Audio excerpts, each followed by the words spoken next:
Hollywood's golden age dazzled the world with glitz, glamour, and iconic stars. Red carpets shone, audiences cheered, and the silver screen seemed a world of perfect heroes and heroines. But beneath the lights, the truth was far darker. Paul Newman once revealed that behind the smiles and awards, many stars led lives that were cruel, manipulative, and sometimes criminal. The studios cultivated an image of perfection, hiding scandals, abuse, and shocking secrets to protect box office profits. Child actors were often victims of harsh discipline and intimidation, while some stars exploited power to manipulate and control those around them. Newman's accounts brought to light the disparity between public perception and private reality, showing that Hollywood's golden glow masked a world of fear, cruelty, and unspoken horror. This was not just rumor. Insiders knew who wielded power like a weapon and who left victims trembling in silence.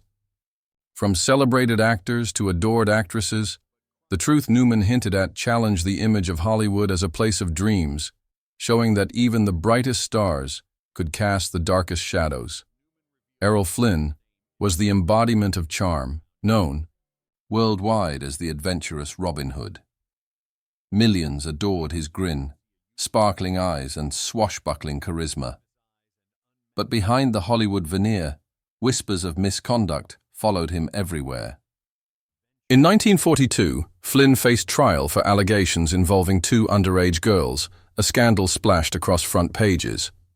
Witnesses described his lavish parties, often attended by young women who didn't understand the danger around them. Despite the allegations, Flynn was acquitted, walking free with arrogance that shocked even his peers.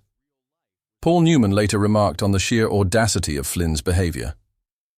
Rumors persisted throughout his life, suggesting that Flynn's homes were sites of indulgence, coercion, and intimidation. Though he died at only 50, his public persona as a daring hero remained untarnished. Hollywood, prioritizing profit and legend over truth, preserved his image while burying the darker realities. Flynn's story became a chilling reminder that fame could protect the guilty, and that innocence was often sacrificed for the glamour of the silver screen. Joan Crawford, celebrated for her talent and poise, hid a terrifying private life. While she captivated audiences on screen, at home, she ruled with cruelty. Her adopted daughter, Christina, endured physical beatings, psychological torment, and humiliating rituals, including forced recitations of the national anthem and hours kneeling under harsh scrutiny. The public, however, saw only Crawford's Oscar triumphs and glamorous lifestyle. Life magazine even presented her as the model mother. Paul Newman highlighted Crawford as a stark example of how fame could cloak true brutality. Her death did not end the cruelty. Her children were excluded from significant inheritance, reflecting the control she exerted even beyond the grave. Crawford's story illustrates the horrifying contrast between Hollywood's public facade and private horrors, revealing a world where power and image often outweighed morality and compassion. Her legacy is a haunting reminder that even celebrated stars could hide monstrous behavior behind a glittering smile. Bing Crosby, celebrated as the King of Christmas, projected warmth, charm, and wholesome family values. On stage and screen, he was America's beloved crooner, with hits like White Christmas defining the era. Yet behind closed doors, Crosby's family life was far from perfect. His children suffered under his harsh discipline and emotional abuse, leaving lasting psychological scars. Gary Crosby, his eldest, described nights spent trembling under his father's relentless punishments, while siblings endured repeated trauma that followed them into adulthood. Two of Crosby's children tragically took their own lives, an undeniable reflection of the lasting impact of his cruelty. Studios and the media largely ignored these dark truths, protecting Crosby's public image to maintain box office and record sales. Paul Newman called him a jailer dressed as an angel, highlighting the contrast between public adoration and private terror. Crosby's story demonstrates the unsettling reality of Hollywood's golden age.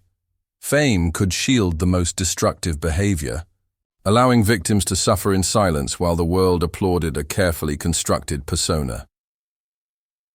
Marlene Dietrich was Hollywood's ultimate femme fatale, known for beauty, sophistication, and irresistible charm. Yet her relationships often concealed manipulation and ruthless ambition.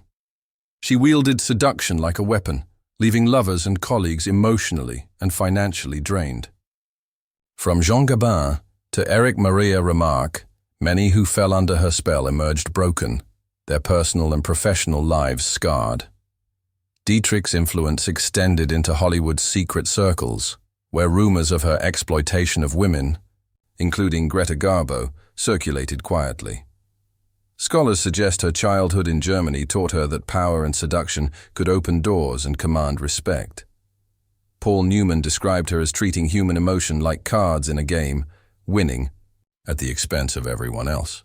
Dietrich's story underscores the danger of glamour paired with unrestrained control, showing that in Hollywood, charm and beauty often masked manipulation, leaving a trail of silent victims behind a dazzling facade.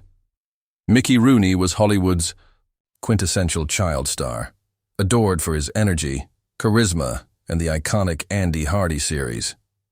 But behind the camera, he wielded intimidation like a weapon.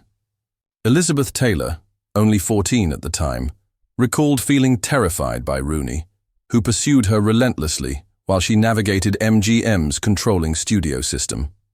Colleagues described him as volatile, swinging between charm and rage, capable of hurling props or screaming at co-stars for minor mistakes. Studios protected him, fearing financial loss, while victims suffered in silence.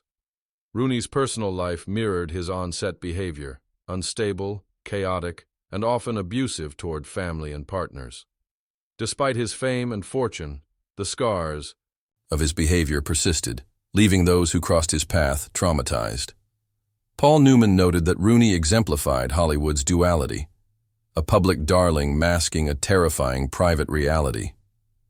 His story reveals how the Golden Age star system could elevate destructive behavior, enabling predatory actions under the guise of innocence and charm. Kirk Douglas was celebrated for his iconic roles, from Spartacus to countless action-packed dramas, earning the admiration of audiences worldwide.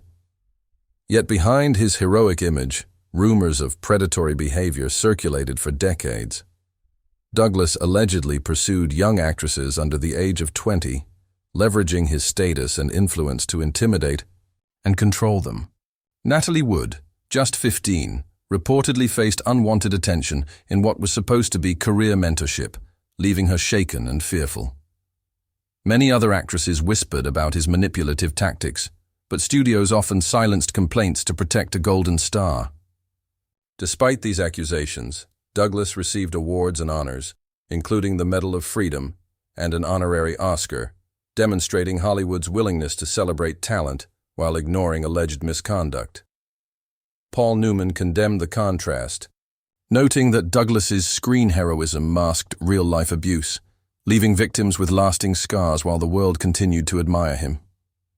His story exemplifies the darker side of celebrity power, where fame often shields harmful behavior and perpetuates cycles of fear.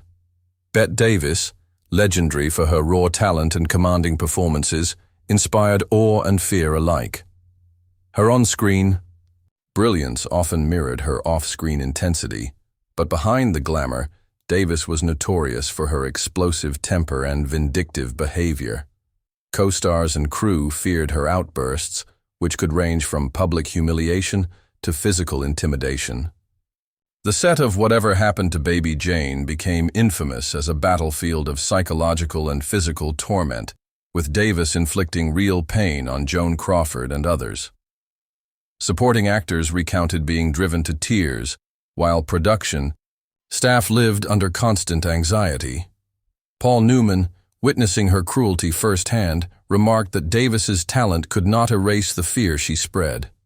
Her career, longevity, and acclaim were undeniable, yet the legacy she left was one of both awe and terror, a testament to Hollywood's duality, genius intertwined with cruelty. Wallace Beery was a towering figure in Hollywood, admired for his roles as a gentle father and tough man on screen. But behind the camera, Beery's behavior was frightening. On MGM sets, he was notorious for abusing child actors, intimidating crew members, and using his physical power to dominate anyone who crossed him. The mysterious death of Ted Healy, founder of the Three Stooges, further cast a shadow over Beery's reputation, with suspicions of foul play lingering despite official claims of alcohol poisoning. Paul Newman highlighted Beery's duality. While audiences loved his performances, the real man inflicted fear and suffering. Beery's story underscores how studios often prioritized fame and profit over justice, allowing violent actors to continue unchecked, leaving victims silenced and vulnerable. Gloria Swanson, the undisputed queen of silent film, captivated the world with her elegance, glamour, and commanding presence. She was a living symbol of Hollywood's opulence, walking red carpets in gowns, adorned with sequins and furs, leaving audiences in awe. In the 1920s, Swanson wasn't just acting on screen. Her entire life became a stage. Yet behind this radiant persona lay a woman whose ego and ambition could crush anyone in her path. On the set of Queen Kelly in 1928, Swanson's perfectionism turned production into a nightmare. Entire sets were rebuilt multiple times because she disliked the fabric colors, lighting angles, or even the placement of props. Hundreds of laborers worked under grueling conditions, only to be dismissed if their work did not meet her exacting standards. Director Erich von Stroheim eventually lost control, and the project collapsed, leaving many unemployed and the film itself infamous as a Hollywood flop.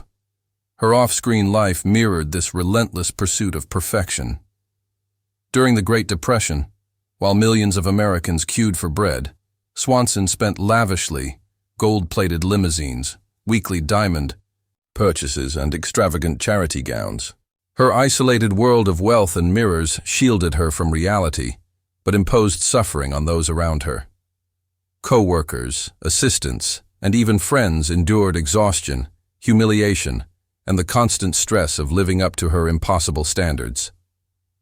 Paul Newman once commented on Swanson, noting that while she dazzled the public, her brilliance concealed a destructive force that consumed everyone near her.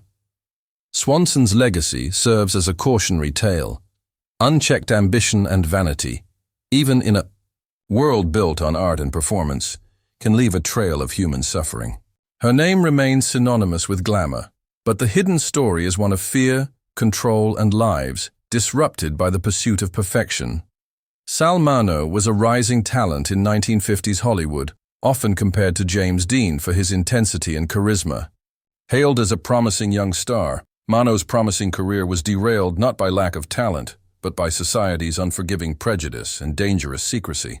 Openly in love with stage actor Courtney Burr III, he also carried a clandestine affair with Paul Newman, a relationship that, if exposed, could destroy careers in a Hollywood obsessed with image. Mineo faced brutal professional consequences. Contracts vanished, press coverage mocked him, and studios marginalized him because his sexuality and private life were considered unacceptable in that era. Despite his undeniable talent, Mineo was silenced, forced to navigate an industry that rewarded conformity and punished truth. Tragically, Mineo's life ended violently in 1976 when he was stabbed outside his West Hollywood apartment. While authorities ruled it a random robbery, witnesses' statements contradicted the official report, evidence disappeared, and sudden confessions raised serious doubts. Many journalists later speculated that Mineo's death was linked to the secrets he carried, including the affair with Newman. Some accounts even suggest that Newman, powerful and respected, played a role in shielding the incident from public scrutiny. Sal Mineo's story is a stark reminder of the dark side of Hollywood's golden facade. Talent alone could not protect. One from social prejudice, secrecy, and the ruthlessness of an industry more concerned with image than life. His tragic end illustrates the human cost of fame and secrecy, showing how Hollywood's glittering world could conceal despair, manipulation, and even death. Hollywood's golden age dazzled the world with glamour, lights, and unforgettable stars. But behind the dazzling facade, Paul Newman revealed an industry riddled with cruelty, abuse, and manipulation. From Errol Flynn's scandalous trial to Joan Crawford's abusive mothering, from Bing Crosby's violent discipline to Sal Mineo's tragic demise, the stories Newman recounted expose a pattern of systemic secrecy. Studios protected stars at all costs, often silencing victims to maintain lucrative images. Journalists, co-workers, and even family members were pressured to remain quiet. The public only saw the heroic or glamorous side of these actors, while the private reality was frequently terrifying. Young actresses and children bore the brunt of this hidden darkness, living in fear and enduring abuse that often went unreported. Newman's revelations force us to reconsider the legacy of Hollywood legends. Some of the icons we admired were capable of unspeakable cruelty, yet their public image remained untarnished for decades. Hollywood's golden age was, in many ways, a double world, dazzling and aspirational on the outside, dangerous and abusive behind closed doors. By shining a light on these hidden truths, Newman challenges us to question the morality behind fame and the industry's willingness to prioritize profits over people. The glamour of Hollywood came at a human cost, a cost often hidden from the public eye. And these stories are a chilling reminder that stars, no matter how adored, can carry darkness far deeper than any screen villain. These revelations expose the dark side of Hollywood's golden age. Do these legends still deserve our admiration, or were they monsters hiding behind a screen? Comment your thoughts below and share which story shocked you the most. Don't forget to subscribe and hit the bell icon so we can keep unearthing the darkest secrets buried beneath Hollywood's glittering facade.